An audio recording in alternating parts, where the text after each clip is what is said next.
کہتے ہیں کہ عورتیں آج کل ہر دنیاوی کام کر سکتی ہیں اور کر رہی ہیں، پردے کا اہتمام ہو یا نہ ہو، لیکن صرف مسجد میں ان کا آنا جانا منع کہا جاتا ہے، جس سے وہ دین سے بالکل کٹ جاتی ہیں۔ تو کیا احناف کے ہاں اس کی اجازت ہے؟ جبکہ عرب ممالک میں، انڈونیشیا وغیرہ میں دیکھا جاتا ہے کہ وہاں پہ عورتیں جو ہیں وہ مسجد میں آتی ہیں، ان کے لیے مسجد میں باقاعدہ سے جگہ بنائی جاتی ہے اور وہ مسجد میں آ کے نمازیں پڑھتی ہیں۔ تو کیا اس کی اجازت دی جا سکتی ہے کہ خواتین مسجد میں آ کر اس نماز پڑھیں؟ مسئلے کو میں تھوڑا سا تفصیل سے بتاتا ہوں۔ دلائل دونوں طرف ہیں۔ رسول اللہ صلی اللہ علیہ وسلم نے فرمایا، صحیح بخاری کی حدیث ہے، لا تمنعوا اماء اللہ من المساجد، کہ اللہ کی بندیوں کو مسجد میں آنے سے مت روکو۔ اس کے ساتھ ساتھ آپ صلی اللہ علیہ وسلم نے عورت کے لیے گھر میں نماز پڑھنا مسجد سے نماز پڑھنے کو بہرحال افضل قرار دی ہے۔ تو اس سے پتہ یہ چلا بخاری کی حدیث سے کہ عورت کے لیے مسجد میں آنا جائز ہے، مگر گھر کی نماز مسجد کی نماز سے بہرحال افضل ہے، اس کو اپریشیٹ نہیں کیا جائے گا مسجد میں آنے پر۔ پہلی بات تو یہ ہوئی۔ اسی حدیث کی بنیاد پر جمہور علماء کا مذہب یہی ہے کہ عورت ہر نماز کے لیے مسجد میں آ سکتی ہے، اور امام ابو حنیفہ رحمہ اللہ تعالیٰ کی رائے یہ ہے کہ عورت کو فساد زمان کی وجہ سے، یعنی زمانہ چونکہ چینج ہو گیا، اس بیس پر عورت کو مسجد میں آنے سے روک دیا جائے گا۔ اور یہ روکنا بھی قرآن و سنت کی مخالفت نہیں ہے، بلکہ وہ یہ کہتے ہیں کہ بھئی ایک حدیث میں اجازت مل رہی ہے، لیکن وہ جن شرطوں کے ساتھ اجازت مل رہی ہے وہ شرطیں مفقود ہیں، خواتین ان کی پابندی نہیں کرتی، اور وہ صحابہ جیسا دور نہیں ہے کہ لوگ عورت کی یعنی اس کے احترام کا خیال کرتے ہیں، اور یہ سب چیزیں جو آج کل معاشرے میں بدنظری وغیرہ پھیل گئی ہے۔ تو اور امام حنیفہ رحمہ اللہ تعالیٰ کی یہ رائے، حضرت عائشہ رضی اللہ تعالیٰ عنہا کی بھی یہی رائے تھی۔ صحیح بخاری میں حضرت عائشہ رضی اللہ تعالیٰ عنہا کا قول ہے، لو کان النبی رأى ما رأینا لمنع نساءنا کما منعت نساء بنی اسرائیل۔ حضرت عائشہ فرماتی ہیں کہ اگر نبی ہمارے زمانے کی خواتین کو دیکھ لیتے تو عورت کو مسجد میں آنے پر پابندی لگا دیتے، جیسے کہ بنی اسرائیل کی خواتین پر پابندی لگا دی گئی تھی۔ تو آپ سوچئے کہ حضرت عائشہ رضی اللہ تعالیٰ عنہ اپنے زمانے کی خواتین کے بارے میں کہہ رہی ہیں کہ ان کے حالات اگر نبی دیکھتے تو مسجد میں نہ آنے دیتے۔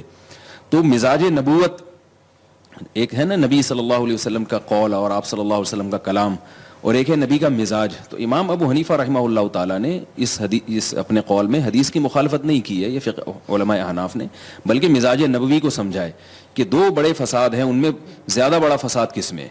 تو وہ یہ سمجھتے ہیں کہ زیادہ بڑا فساد مسجد میں آنے میں ہے، جبکہ آنے کی کوئی ترغیب بھی نہیں ہے۔ تو یہ تو اصل مسئلہ ہے، اصل جو فقہ حنفی ہے اس کی روح سے مسجد میں عورت کو آنے پر پابندی ہے، اور صدیوں سے پابندی چلی آ رہی ہے کہ فساد ہوگا۔ لیکن اس بارے میں میری ایک ذاتی رائے ہے جو میں فتوی کے طور پر نہیں پیش کر رہا، صرف اس لیے کہ اس اہل علم اس پر غور کریں گے۔ فتویٰ تو یہاں سے جو جامعۃ الرشید سے ریٹرن میں جائے گا وہی ہوگا۔ تو میں ایک ذاتی رائے علماء کے غور کرنے کے لیے، اور اس کو میں ممبر پہ بھی بیان کر چکا ہوں، کہ جیسے کہ سائل نے کہا کہ اب خواتین ہر جگہ جا رہی ہیں، بازاروں میں بھی جا رہی ہیں، اور یونیورسٹیوں میں بھی پڑھنے کے لیے جا رہی ہیں، مدارس البنات میں بھی جا رہی ہیں، اور فلم دیکھنے بھی جا رہی ہیں سینما گھر، اور پتہ نہیں کیا کیا کرنے جا رہی ہیں۔ نہیں آ رہی تو کہاں نہیں آ رہی؟ مسجد میں۔ امام ابو حنیفہ کے دور میں عورت کہیں بھی نہیں جا رہی تھی، تو اس کو کہا کہ بھائی مسجد میں بھی نہ آؤ، گھر کی چار دیواری میں رہو۔ اب خواتین ہر جگہ جا رہی ہیں، اب مسجد میں آنے پر پابندی لگانا، میں یہ سمجھتا ہوں کہ میری ناقص رائے ہے کہ اس پر اثر نو غور ہونا چاہیے۔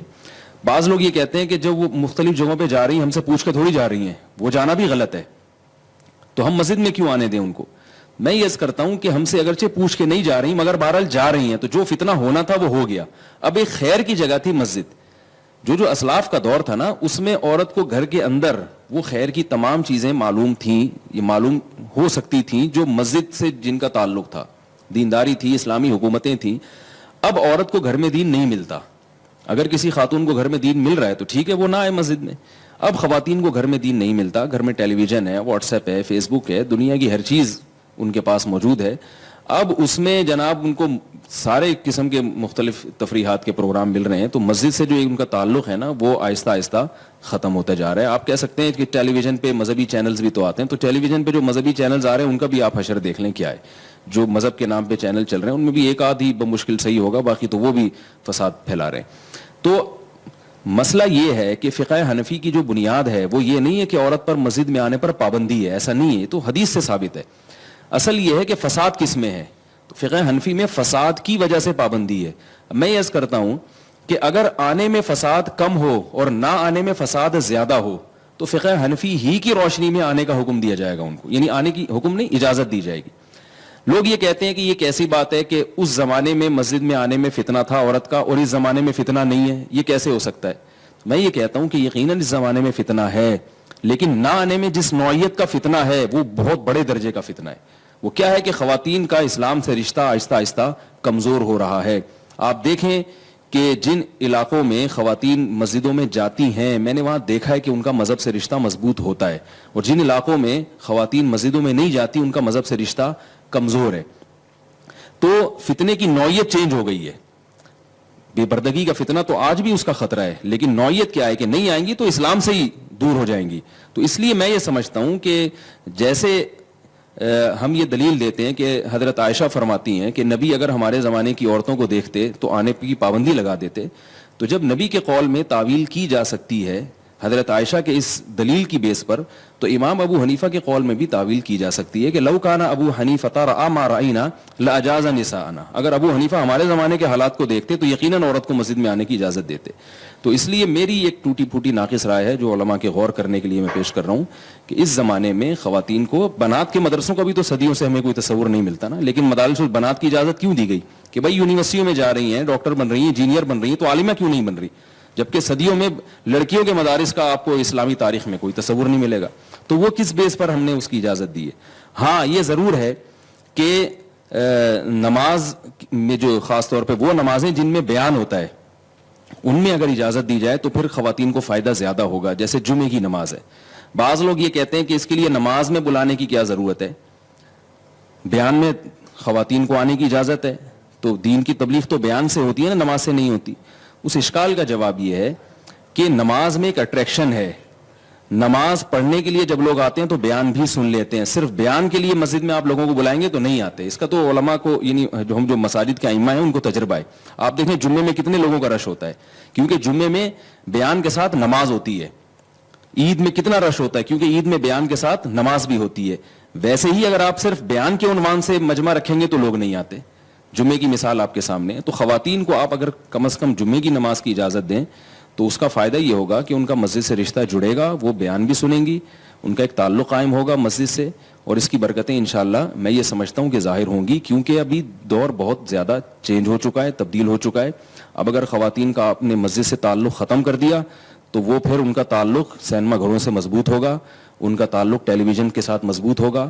امام حنیفہ کے دور میں گھر میں شوہر کے ساتھ مضبوط ہو رہا تھا تعلق, اور اب تعلق جو ہے نا وہ بہت, تنظیم اسلامی والوں نے اس سال تراویح میں خواتین کو بہت بلایا, جیسے کہ وہ ہر سال بلاتے ہیں. تراویح میں بہت ساری خواتین آتی ہیں, پھر درس قرآن سنتی ہیں.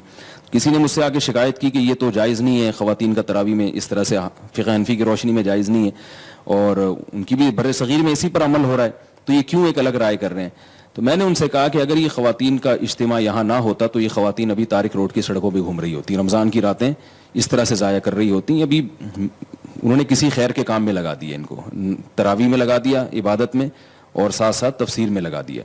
تو اگر وہ نہ لگائیں تو نتیجہ یہ نکلے گا کہ وہ شاپنگ سینٹروں میں اپنے ٹائم کو برباد کریں گی.